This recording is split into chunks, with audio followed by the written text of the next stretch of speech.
In the courthouse attic, a book surfaces, its pages cramped with the same relentless refrain: taken in, accounted, set aside.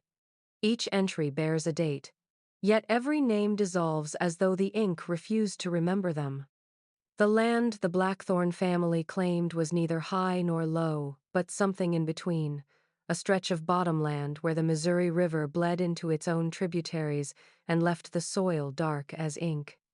Each morning the fog rose heavy from the banks, settling over the fields until even the fence posts seemed to dissolve by noon, leaving only the impression of boundaries half remembered. Travelers described it as a place where a man could walk in a straight line and find himself circling back without knowing how. The county plats marked the acreage in neat squares, tallies of corn and hemp yields rendered in a clerk's sure hand, yet never once did the ledgers name the number of people living in the house that anchored it all. That omission went unremarked for years, though neighbors quietly wondered how so large a property could thrive with so few seen at work in the fields. The house itself stood back from the river, pale timber siding warped by damp seasons, its roofline sagging under the weight of moss that no hand seemed willing to scrape clean. By day, smoke drifted thin from the chimney, but no voices carried from the porch, no dogs barked at the wagons that rattled past on the rutted track. Those who remembered their first glimpse of the farm always returned to the same unease. The shutters closed at dawn instead of dusk, the front door standing open just wide enough to suggest welcome, though no figure ever stepped forward to greet a visitor. The few who claimed to have been admitted spoke of rooms dim even in daylight, their windows painted shut, and hallways where the boards creaked as though carrying weight heavier than a single man. Local gossip insisted the Blackthorns preferred the river to the road, moving their goods by flatboat and raft, grain sacks and casks drifting downstream without ledger or bill of lading. At night, lanterns were seen bobbing low along the water, never higher than a man's knee, as if carried by someone half submerged. Farmers upriver swore they saw barges glide silently against the current, cargo piled high but crew unseen. In the village, whispers gathered that the river was not a boundary to the Blackthorns, but another corridor, a way of keeping accounts no courthouse could reckon. Children were warned not to wander near the bottomlands, not because of snakes or quicksand, but because the fog held its own persuasion. More than one boy returned pale and shivering, unable to say why he had walked so far without seeing the fields change around him. Each claimed to hear the faint toll of iron ringing from the house, a sound too measured to be accident, too hollow to be any tool at work. The elders never argued. They simply said the Blackthorn place counted its own and left it at that. The account book was discovered, not in the main archives, where ledgers of deeds and births lay in tidy stacks, but in the courthouse attic, beneath a fall of plaster dust and the brittle husks of wasp nests. The clerk who found it admitted later that he nearly cast it aside as rubbish, for its cover was plain calfskin gone gray with mildew, its spine cracked in 3 places, and its pages swollen with the damp that always seeped up from the river. Yet when he opened it, the writing leapt at him in a cramped, insistent hand, line after line without margin or flourish, as though the scribe had written under duress. Recording not for posterity, but to stave off, forgetting something that would not wait. The dates marched in precise order, beginning in the spring of 1844, each entry marked with the same mechanical phrasing. Taken in, followed by a tally, then accounted, then set aside. At first glance it might have been mistaken for a farmer's journal of livestock, though no mention of breed or weight appeared, only numbers set down with the certainty of someone who needed no further detail. But what disturbed those who studied it was the way certain words began and then faltered, as though the ink itself refused to carry them to completion. A name might appear in the first strokes of a capital letter, but the line would thin, sputter, and trail off into nothing, leaving only the ghost of an intention. The pages grew thick with such absences, gaps where the living should have been named, and yet the tally never broke stride. The figures increased steadily, 1, then 3, then 7. By midsummer the count had doubled, and still not a single name was recorded to anchor those numbers in the memory of the county. The clerk carried the book downstairs to show the judge, a practical man unmoved by rumors. Together they attempted to trace the entries against census rolls, parish records, even shipping manifests from the riverport, but no account reconciled with what the ledger claimed. It was as though the Blackthorn farm had received and released souls into a channel invisible to every other record. When one of the younger assistants remarked that perhaps the book referred to grain stores or casks of hemp, the judge pointed to a line in the autumn entries where the words "taken in" were followed by the half-finished attempt at a name beginning with the letter M, the ink so deeply pressed it cut into the page. Grain was not written with such insistence. The book was returned to the attic, wrapped in oilcloth, but those who had handled it said the entries lingered in their thoughts, as if the unfinished names pressed against their memory, demanding shape. More than one clerk confessed to waking in the night, the phrase, "taken in," "accounted," "set aside," ringing like a tolling bell at the back of the mind. No one claimed the hand that had written it, and no later record acknowledged its tally. It stood apart, an inventory that seemed to belong to a place where even ink could not make memory endure. The records at St. Matthew's Parish were orderly, written in a steady clerical hand that had weathered years of baptisms, marriages, and burials without faltering. But beginning in the summer of 1845, a strange irregularity crept into the baptismal register, one that drew the eye of anyone who studied the page too closely. Infants were entered twice, first in the column of the living, with dates of baptism carefully inked, sponsors named, and the blessing noted in Latin. Then, only a few lines below, the same surname appeared again, this time in the column of the dead, with the word "interred" set down before the ink of their christening had fully dried. The gap between the two entries was never more than a week. Sometimes it was only a day. At first, the priest believed he had made an error, that the long hours on the road between parishes had blurred his recollection. But as the pattern repeated, he grew unsettled. He began to note his observations in the margins, not in the official register, but in a private notebook he carried in his satchel. One entry spoke of his visit to the Blackthorn farm, where two cradles stood side by side in the dim parlor. He wrote that he had baptized both children, sprinkling them with water drawn from the river, yet when he laid his hand to bless them, he felt no warmth from the smaller of the two. "Two cradles," he wrote, "and only one breath."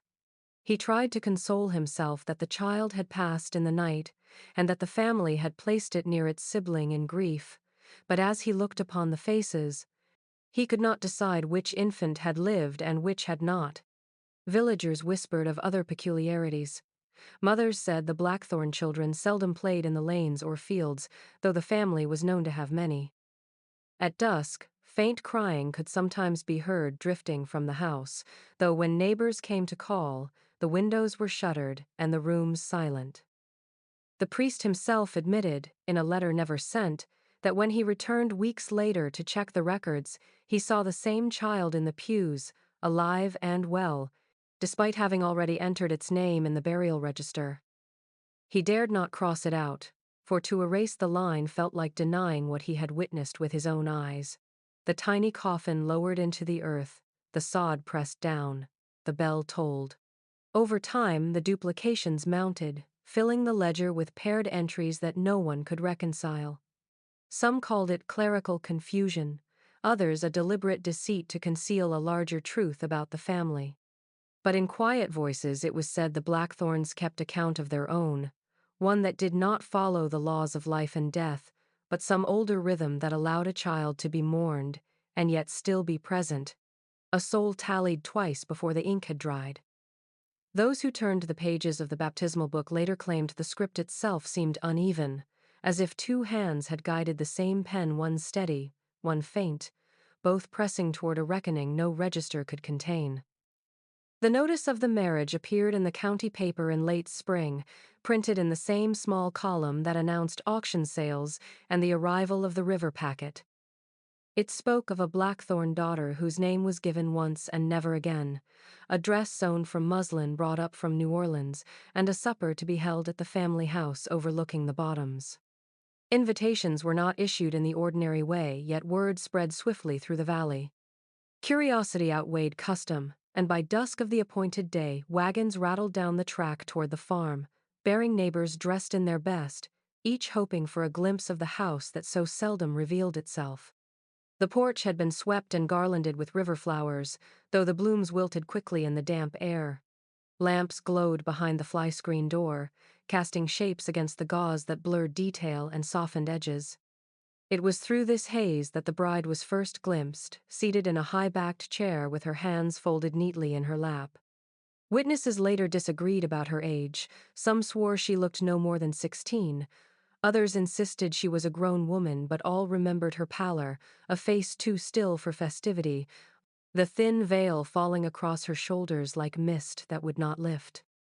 When greetings were offered, she inclined her head but did not step forward, her voice low, almost formal, as though each word had been learned by rote. What unsettled the guests most was not her presence but what accompanied it. More than one swore that when she spoke, another voice followed, faint but distinct, rising not from the porch or the doorway, but from the rafters above. It echoed her words a breath later, not in mockery but in careful repetition, like a shadow determined to remain close. Some claimed it was the murmur of wind through the timbers, yet the air that evening was still, and the cadence was too measured, too exact, to be mistaken for weather. Children clutched their mothers' skirts, refusing to approach the threshold, and one woman declared she saw a shape sway just behind the bride, thin as rope, moving in time with her speech.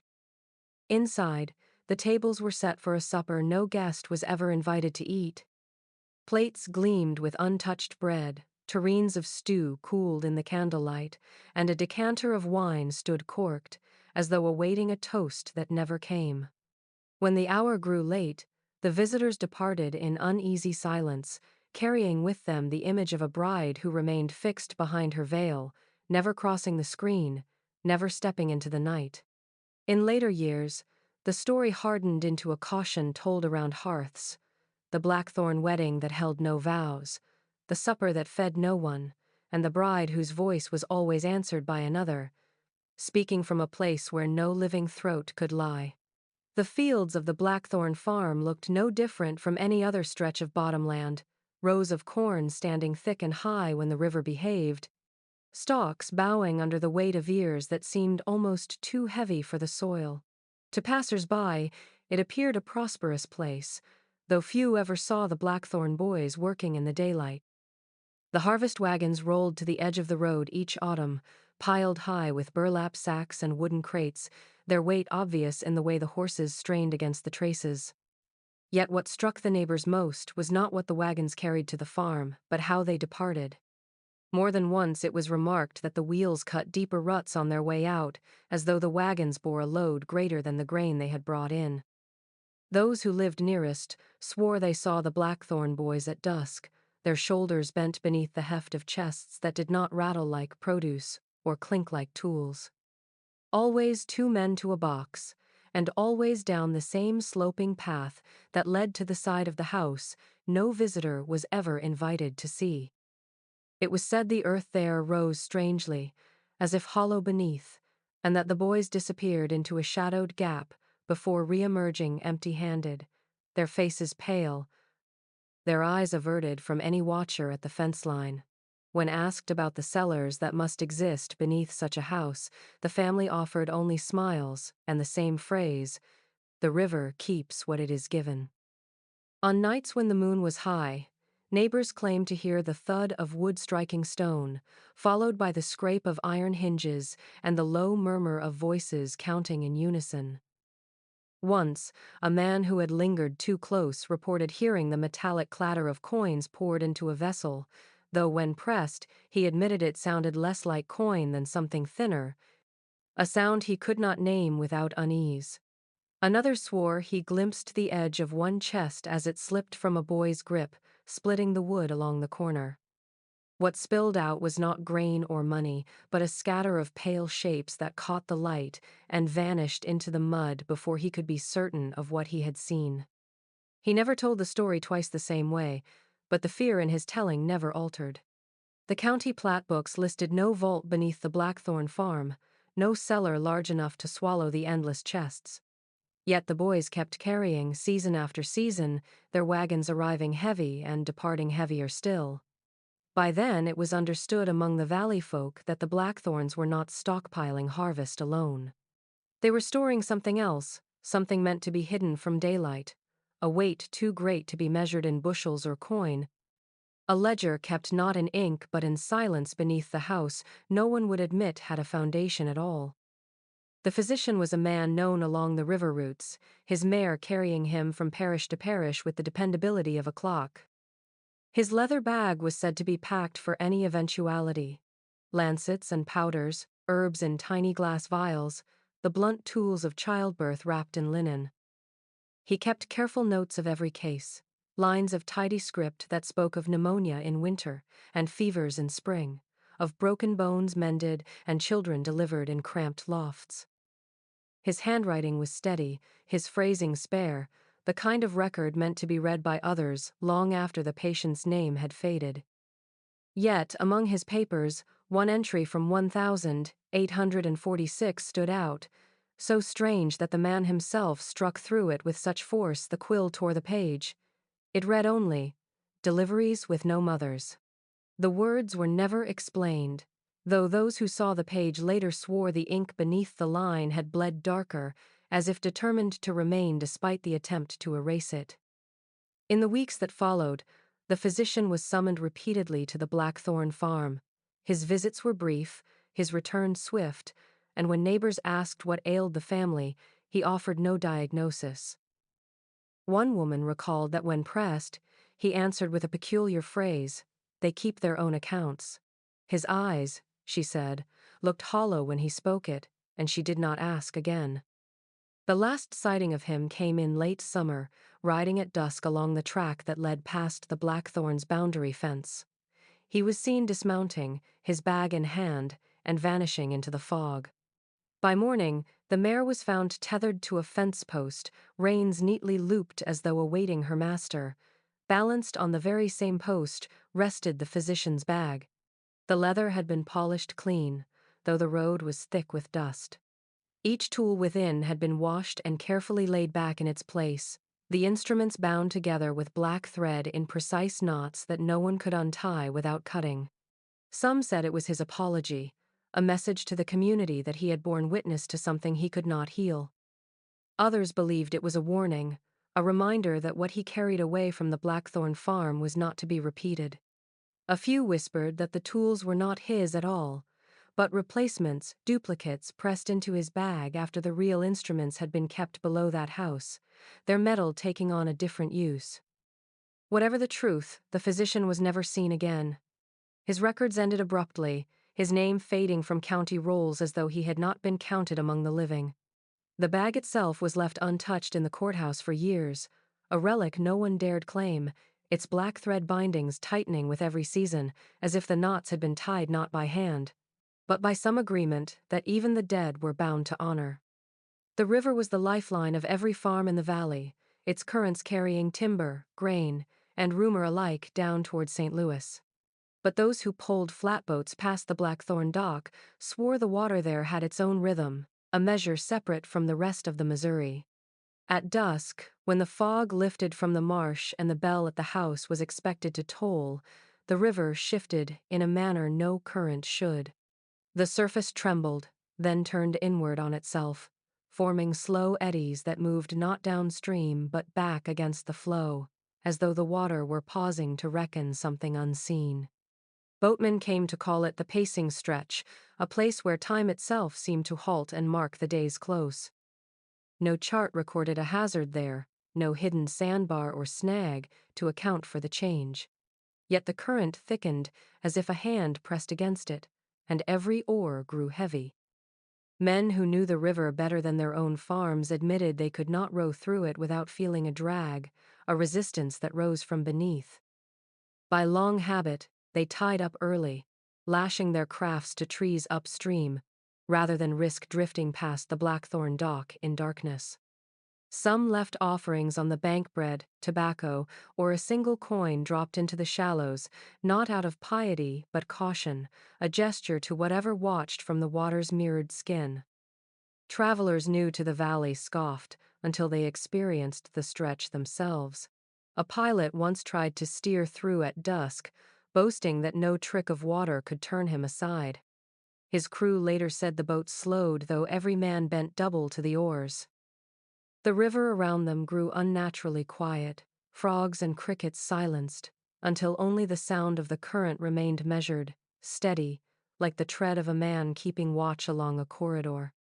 They reached the far bend pale and trembling, and the pilot never spoke of it again. From then on, he too tied up early, and kept his eyes from the bank where the Blackthorn house waited in shadow. Villagers began to set their own clocks by the river's turning, claiming the reversal lasted as long as it took to light a lantern and place it in a window. Some said the Blackthorns themselves used it as a bell, that the current's pause was their true hour of reckoning, not the church or the sun. A boy sent to fetch water swore he saw ripples form in patterns like tally marks, 5 strokes then one drawn through, as if the river itself kept account. Whether it was counting nights, or lives, or something else entirely, no one dared say.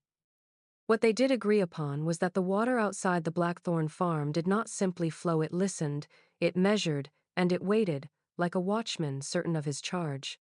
The scraps were first discovered in a flour bin, wadded into the corners as if to keep rats from the grain. They bore the handwriting of a woman who signed herself only as Mercy, though no census or parish record ever confirmed such a name among the Blackthorn kin. The paper was brittle, the ink faded to brown, but the instructions it carried were careful and exacting.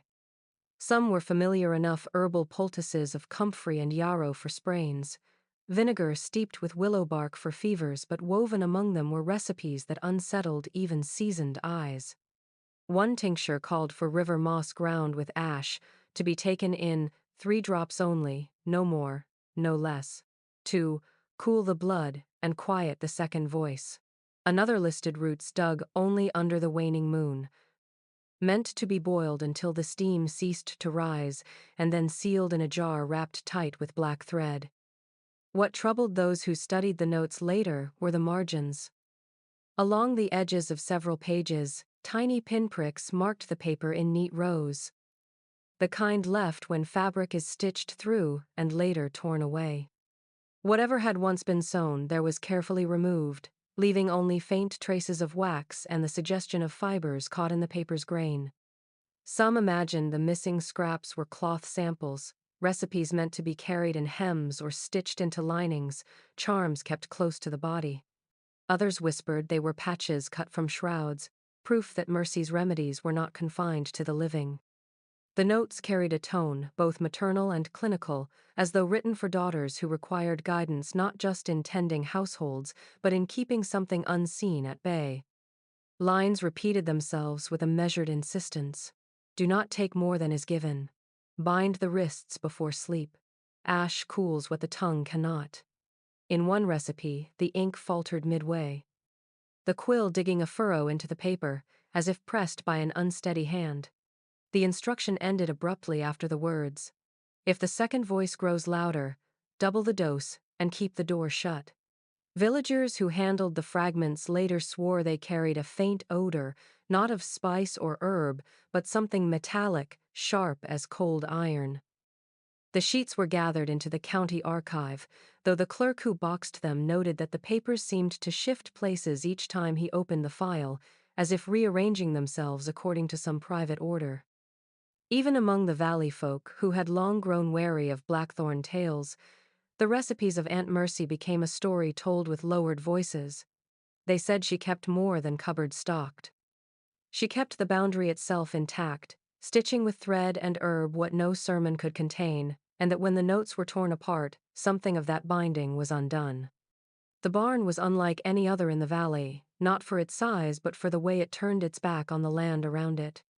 Where most farmers raised their outbuildings square to the road or the house, the Blackthorn barn faced neither.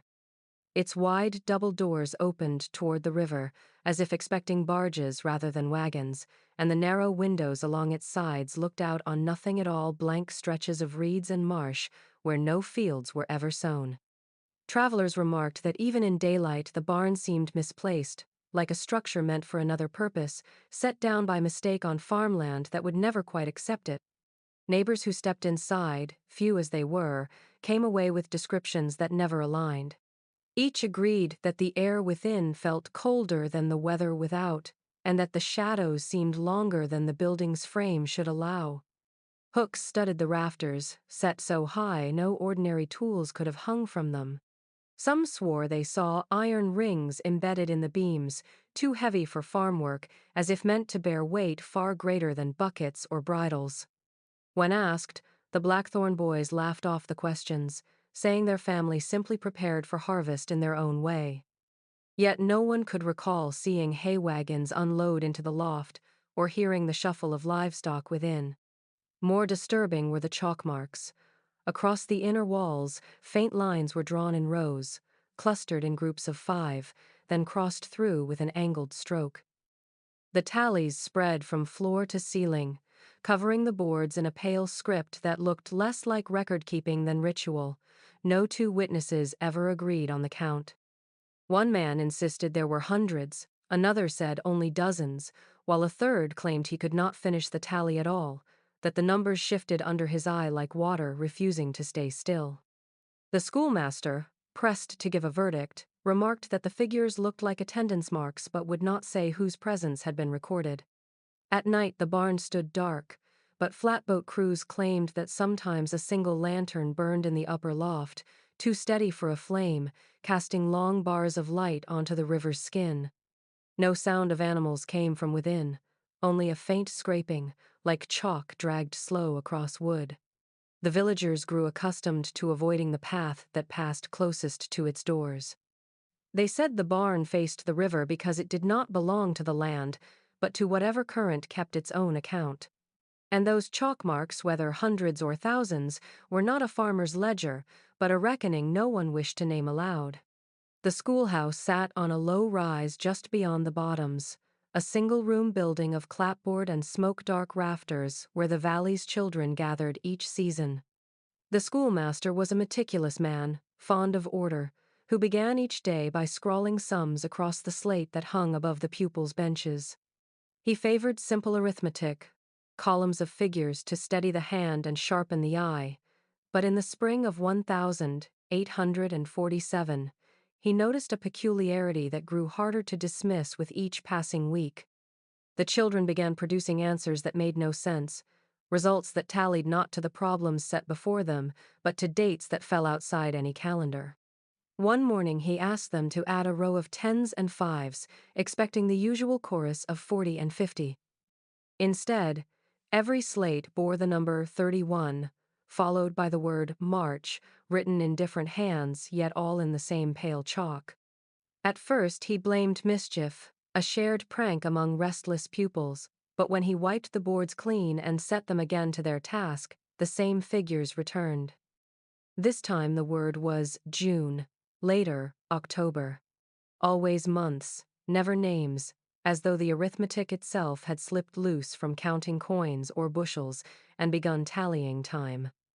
The schoolmaster grew uneasy. He scolded, he rapped knuckles. He even barred a few of the older boys from the room, thinking they led the others in some secret jest. But the numbers persisted. Even when no problem was set, the chalk marks appeared on the main slate overnight, faint at first, then bolder, drawn in strokes that did not match his own hand. They added up to months that seemed missing, days that no one could recall living through.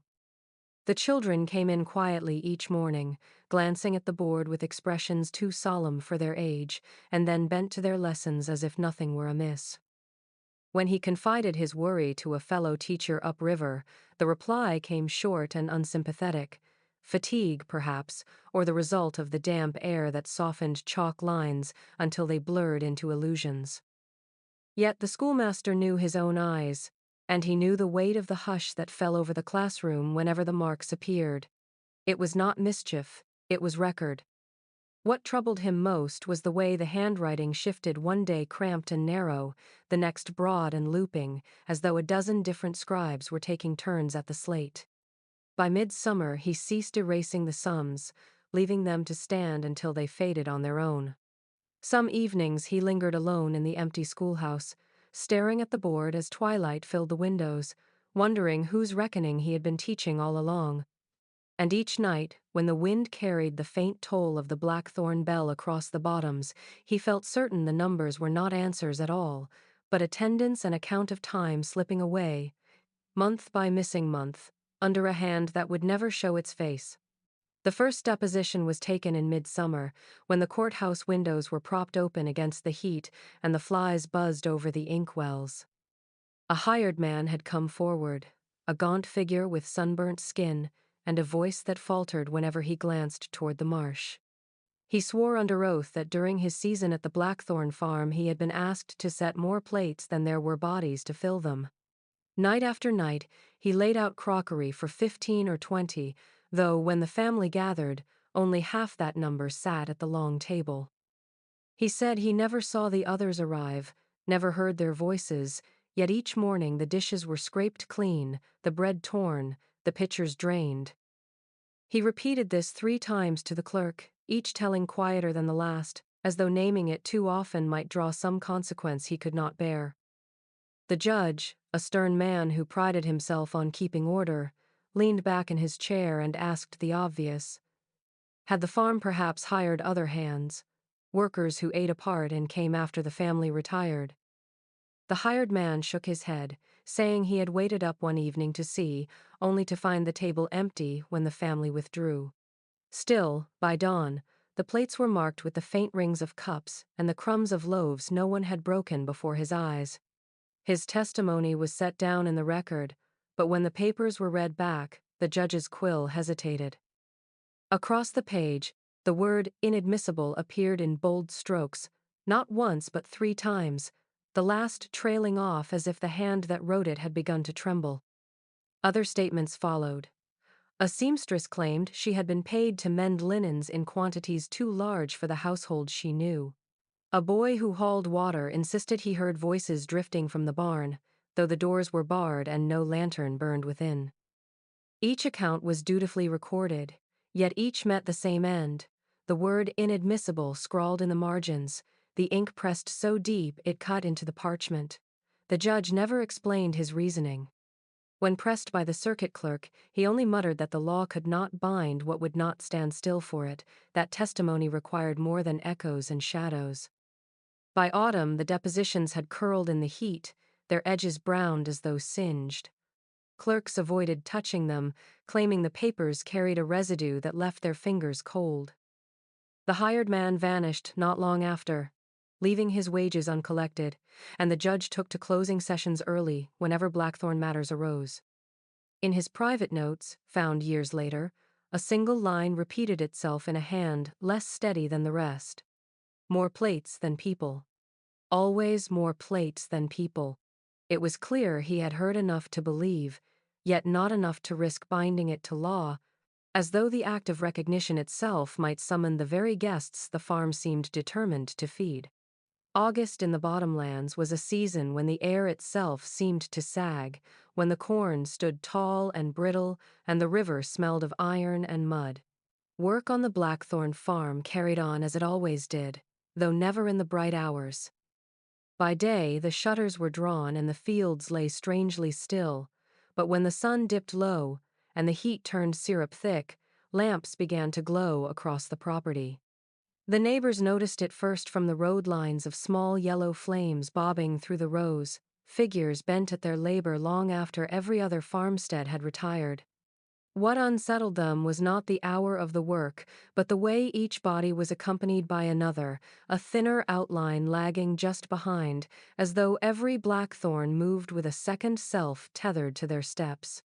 Children spoke of it without hesitation.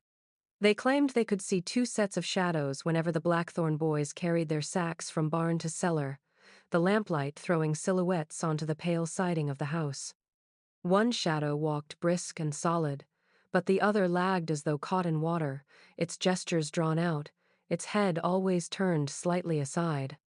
Some swore the shadows were smaller than the figures they followed, others that they were taller, stretched beyond any natural proportion. The elders hushed such talk, though they themselves avoided looking too long when they passed the property. One evening, a field hand from the neighboring farm asked the Blackthorn foreman outright about what he had seen. The man's face stayed impassive, though his hands tightened on the lantern he held. "Heat does tricks," he said, before turning away, and the hand noticed he never met his eyes. Afterward, no one dared question him again. Yet the whispers spread further, even into the taverns upriver, where flatboat crews repeated tales of figures who cast more than one outline against the reeds, their second forms slow and wavering, as if unwilling to keep pace. As the season wore on, the strangeness grew sharper. Some nights, villagers swore they saw the shadows moving, even when the lanterns stood still, the thinner shapes swaying gently, as though breathing on their own. A woman carrying her child home after dusk reported seeing her little one raise a hand to wave, not at the men in the fields, but at the shadow trailing behind them. The child whispered, "They see us too," before burying her face against her mother's shoulder. The woman never passed that way again after dark. When autumn finally broke the heat, the double shadows disappeared, as suddenly as they had come. But the memory lingered. A season marked by the uneasy conviction that the Blackthorns were never alone in their labors, that each lamplit task was performed in tandem with something slower, thinner, and patient as a reflection waiting to step free of the body that cast it. When the county commissioned a new survey in 1848, the men dispatched to chart the boundaries of Blackthorn Hollow were seasoned hands, accustomed to slogging through bottomland and measuring tracts that had resisted straight lines for generations. They moved steadily along the ridges and fence lines, their chains rattling and their rods gleaming in the sun, until at last they reached the edge of the Blackthorn acreage. There, their maps began to falter. The instruments wavered, the compass needles trembled, and every attempt to set a course toward the house ended with the men circling back to the same willow thicket by the river. After several days of effort, the surveyors gave up marking the center, leaving a square of pale paper in their maps where the farm should have stood, a blank space bordered neatly by measured parcels, as if the land itself refused to be named. The blank square became a matter of quiet curiosity in the courthouse, where clerks joked that the Blackthorns had found a way to step clear of the tax rolls. But the surveyors themselves did not laugh. One of them, a man not given to fanciful talk, admitted he had walked all day through marsh and mud, measuring chains that dragged like lead. Yet when he returned to town, his boots were dry, the leather unmarked by silt. He tried to describe the way the ground had seemed to shift beneath him, patches of reeds giving way to packed earth, then to a hollow silence as if no soil lay underfoot at all. His companions refused to confirm his story, but none contradicted it either. They only sat stiff-backed, their hands folded too tightly around their mugs of ale. The maps were filed in the county records, but whenever anyone unrolled them, their eyes drifted to the pale square, that unnatural blank where every other plot was neatly inked and numbered.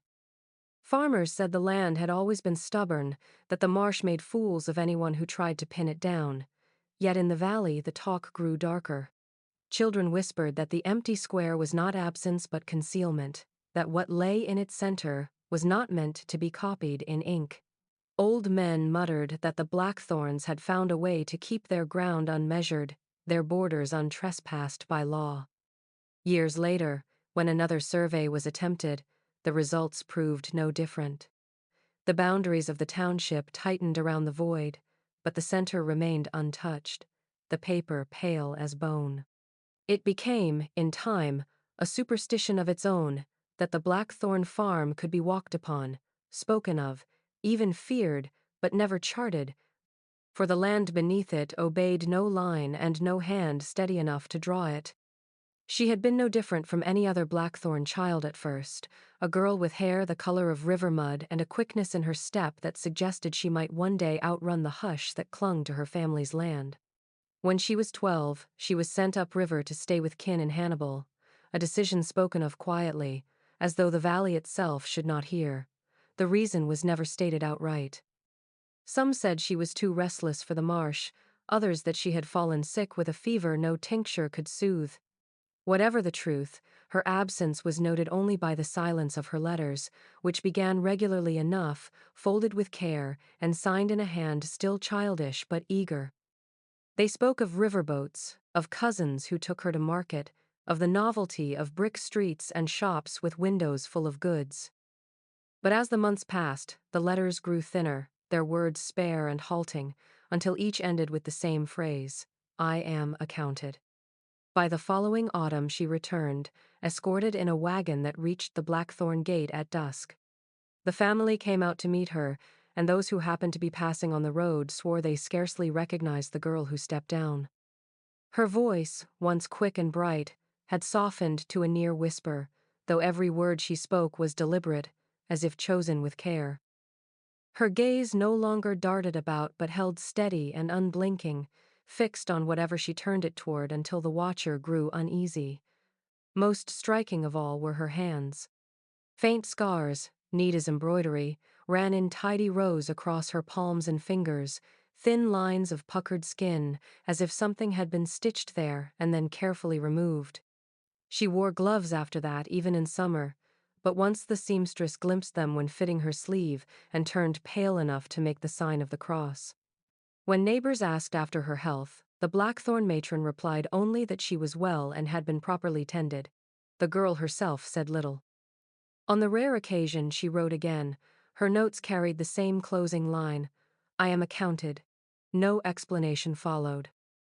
Some claimed the scars were from an accident with a loom or a kitchen knife, but others whispered they were the marks of some ritual. Threads passed through living flesh to bind her to a tally greater than her own life. In the village, parents warned their children not to stare when she passed.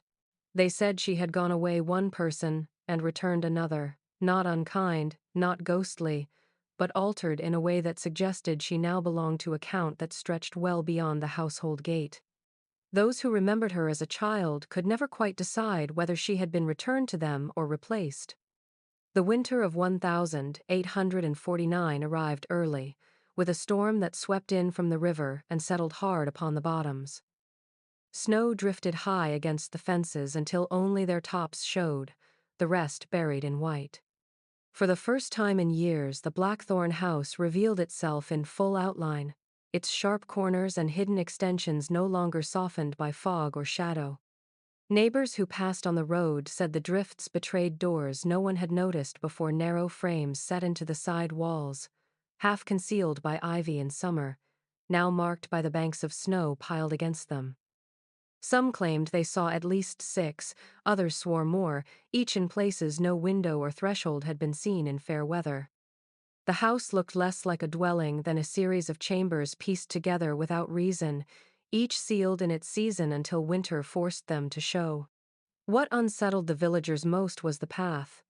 Each morning, after a night of stillness, a narrow track of packed snow stretched between the house and the barn. It appeared as if something had moved back and forth in the hours before dawn, tamping the drifts into a clear line. Yet there were never footprints, no beginning and no end, only the neat impression of passage.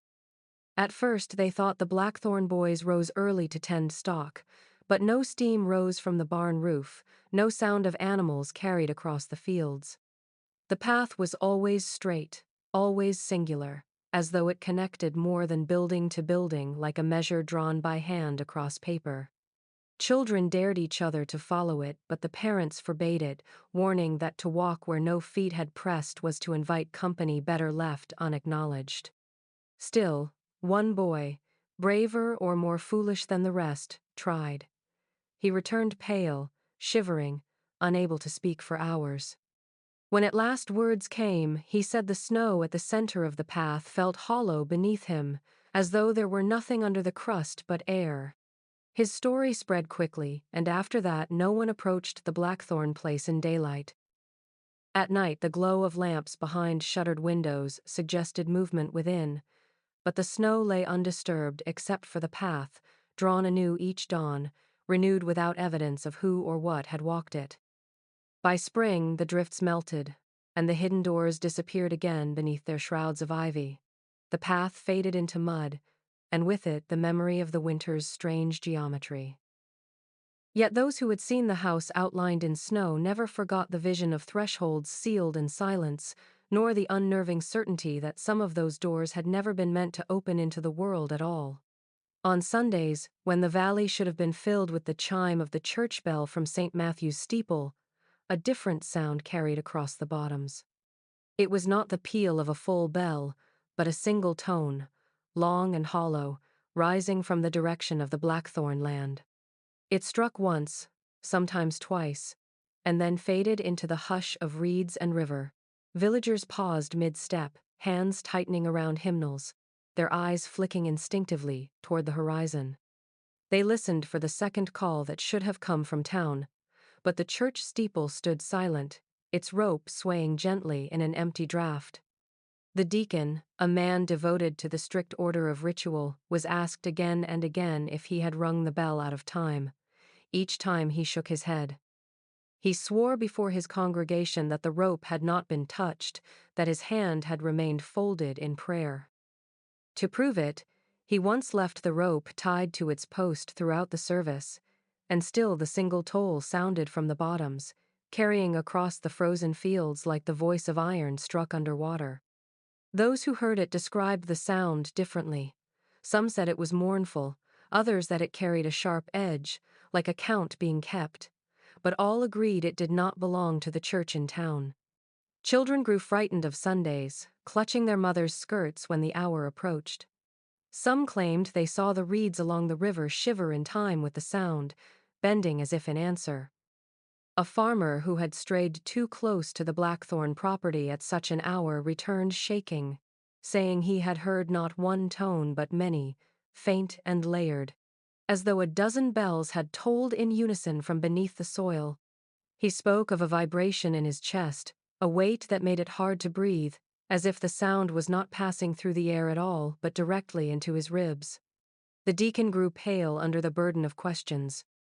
In his private journal he admitted that he too heard the toll from the bottoms, and though his own steeple stood still, he felt his hands tingle as if they had indeed drawn the rope. He described the uncanny certainty that the sound was not simply marking the Sabbath, but calling a congregation he could not see. "It is not for us," he wrote in a line that was later struck through so violently the page tore. Over time, villagers stopped speaking of the phantom bell aloud. They kept their heads bowed when it rang, as if acknowledging some parallel service conducted beyond their sight. And in that silence, they began to suspect that the Blackthorn Clan had no need for a steeple of their own. The marsh itself was their chapel, and its bell, whatever it was, tolled faithfully, summoning not the living, but those who belonged to the count that no parish dared keep. When the county ordered a tax seizure on the Blackthorn farm, it was spoken of as a victory for law and order, a chance at last to bring the elusive family into the same reckoning as their neighbors. Notices were tacked to the tavern door and nailed along fence posts, calling all to attend the auction. On the appointed morning, wagons crowded the lane, their drivers hopeful to carry away a piece of the farm's mystery, an armoire perhaps, or silverware hidden too long behind shuttered doors. The air carried a nervous excitement, for many admitted they had never set foot beyond the Blackthorn gate. The auctioneer, a man accustomed to rousing crowds, strode into the house with his deputies and emerged some minutes later looking drawn. When the doors were opened, the people surged forward, only to find the rooms barren. No chairs by the hearth, no tables in the parlor, not even a rug to soften the boards. Each chamber was stripped of the things that make a house human. What remained were crates, dozens of them, stacked neatly against the walls, each marked with a brass number plate. The wood was pale and dry, yet no lid would lift. The auctioneer himself tried with a crowbar, but the metal slipped as though the edge could find no purchase. The lids seemed not nailed but fused, as if the crates had been fashioned whole. Still, the sale proceeded. The bidders, too proud to leave empty-handed, raised their hands as the auctioneer called each crate by number. The winning offers were modest at first, then grew sharper, as a strange mood settled over the room. One woman later swore she had not intended to raise her hand, yet found her palm in the air when crate 17 was called. Another claimed the numbers on the boxes seemed to change, sliding subtly until the one she had bid on no longer bore the mark she remembered. The auctioneer recorded each sale in his ledger, but when the buyers came forward, no paper currency changed hands. Instead, the payments were made in coin so old and tarnished it looked unearthed from river mud, thick silver pieces and copper tokens stamped with dates no one could read. Each coin was cold to the touch, not the chill of metal in winter, but a deeper cold that clung to the skin long after it was pocketed. By evening, every crate had been spoken for, yet none were removed from the house. The buyers stood awkwardly by their winnings, unable to shift them, unable even to mark them with chalk. At last, the auctioneer dismissed the crowd, promising receipts would be honored. But when he reviewed his ledger later, the entries had blurred, the ink dissolved into pale streaks, leaving only the numbers of the crates. No names of buyers, no amounts, nothing to prove the sale had ever occurred. The house remained empty, but for the sealed boxes, and the valley spoke afterward not of bargains won, but of an auction that sold nothing at all. The figure appeared in late November, when the fields lay bare and the marsh crusted over with a thin skin of ice. He was a thin man in a black coat, tall enough that his shadow stretched unnaturally long across the frosted grass. No one knew from where he had come, only that he began his circuit of the Blackthorn property without announcement, walking the perimeter with measured steps, a notebook clutched in his gloved hand. From dawn until dusk he traced the edges of the farm, pausing to scribble lines of figures that never seemed to satisfy him. At night he retired to no visible lodging, yet each morning he resumed the same slow progress, eyes fixed on the ground as though following markers no one else could see. The villagers watched from a distance. Some said he was a revenant from the family itself, the last Blackthorn returned to tally what remained. Others insisted he was a county man sent to make good on all the failed surveys and depositions. But the numbers he jotted were strange, drifting between columns of arithmetic and half-formed dates, none of which added up. Children who crept close swore they saw him mutter the sums aloud, repeating them under his breath, as if by saying them enough times he might force them into coherence. Yet each page of his notebook filled with figures that trailed into nothing, sequences that ended with no sum, no total. On the second day, he was seen standing by the barn, his pencil moving feverishly as he traced chalk tallies on the wall into his own ledger, then striking them out again in frustration. By the third day, his coat looked worn, though the weather had stayed dry, and his steps faltered as though the ground itself pressed against him. He lingered longest by the riverbank, where the current slowed against the Blackthorn dock. Witnesses said he held his notebook open to the water, as if waiting for the river to provide the answer his sums denied him. When dusk fell, he turned away, shoulders stooped, and made his slow path back toward the boundary fence. On the fourth morning the man himself was gone. His coat remained, hung neatly on a fence post, dry as if it had never seen weather at all, though the night had been hard with sleet. The notebook was never found, nor any trace of the man's passing. Only the coat, its lining faintly scented of iron and candle smoke, flapped in the wind until someone dared take it down. The villagers said nothing aloud, but all understood. Whatever count he had been sent to reckon was not his to complete. The last Blackthorn, if that is what he had been, had tallied himself into silence. When the courthouse fireproof vault was erected at the turn of the century, the county resolved to bring order to its scattered records. Among the first to be gathered were the Blackthorn papers, ledgers, depositions, scraps of testimony that had languished in drawers and attics for decades. The archivists, practical men by training, approached the task with confidence. They sorted the folios by date, pressed them flat, stitched them into volumes, and stamped the spines with gilt numbers to mark their sequence. For a single afternoon, the collection seemed tamed, the chaos of half a century reduced to neat rows of leather bindings. Yet when they returned the next morning, the order had already slipped away.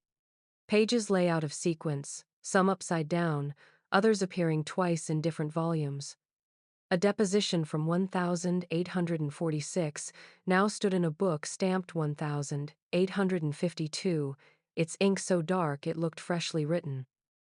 A ledger that had been fitted with a new cover bore, by morning, the spine of another volume altogether, as though the bindings had exchanged themselves in the night. The archivists accused each other of carelessness until they realized none had possessed the keys to the vault but the chief clerk, who swore he had not returned after dusk. To test it, they set one book upright on the shelf, another sideways beside it. By dawn, the positions had reversed. More troubling was the ink. Ordinary documents faded with the years, but the Blackthorn papers grew darker, the script deepening until it seemed to stand raised from the page. Marginal notes that had been nearly illegible grew crisp, lines beneath signatures sharpened as though underlined by a new hand. One archivist claimed he saw a blot of ink spread across a margin while he watched, forming words too quickly to record before they sank into stillness. He refused to open the volumes again. Over time, the staff developed small rituals to cope. They never left the books open overnight, always bound them tightly with ribbon, and avoided reading any sequence aloud. Even so, patterns emerged. Certain pages reappeared again and again, slipping into multiple volumes until their presence could not be denied. Others vanished entirely, leaving only the memory of their place. Attempts to catalog the collection ended with the same verdict: no list remained accurate for more than a week. In the valley, whispers spread that the Blackthorn family had kept its accounts too carefully to be undone by clerks and string. The papers, it was said, were still keeping count, shifting themselves to preserve a ledger that no archivist had the right to close. And those who handled the bindings too often confessed, in private moments, that they sometimes dreamed of pages turning themselves, the ink thickening to a tolling voice that marked not years but lives, counted and recounted in an order no living hand could bind. It was an archivist's apprentice who found the folio, though he insisted afterward that he had not placed it there. The volume was slim, bound in calfskin with no stamp on its spine, resting between two ledgers that had already been catalogued. When he opened it, expecting another muddle of testimony and fading accounts, he found only a single line written across the center of the first page: received, kept, returned. The word stood stark against the white, the ink so black it seemed wet to the touch. There was no date above it, no signature below, nothing to tie it to the careful columns of names and numbers that had filled the earlier records. Only the phrase, written in a hand, neither cramped nor hurried, but steady, final. The apprentice carried it to his superior, who turned the page and found every sheet beyond the first blank. They ran their hands across the vellum, half expecting to feel raised impressions where ink might be hidden, but the pages were smooth, unmarked. The archivists argued over its meaning, some claiming it was the last page of a missing ledger, others that it had been placed as a kind of cruel jest. But when they searched the shelves, they found no record of the book's arrival. Its binding was new, its leather unstained by age, and yet it gave off the faint odor of damp reeds and candle smoke, as though it had been carried straight from the bottoms. The phrase itself began to take on weight: received, kept, returned, a tally complete, though no one could say what it measured.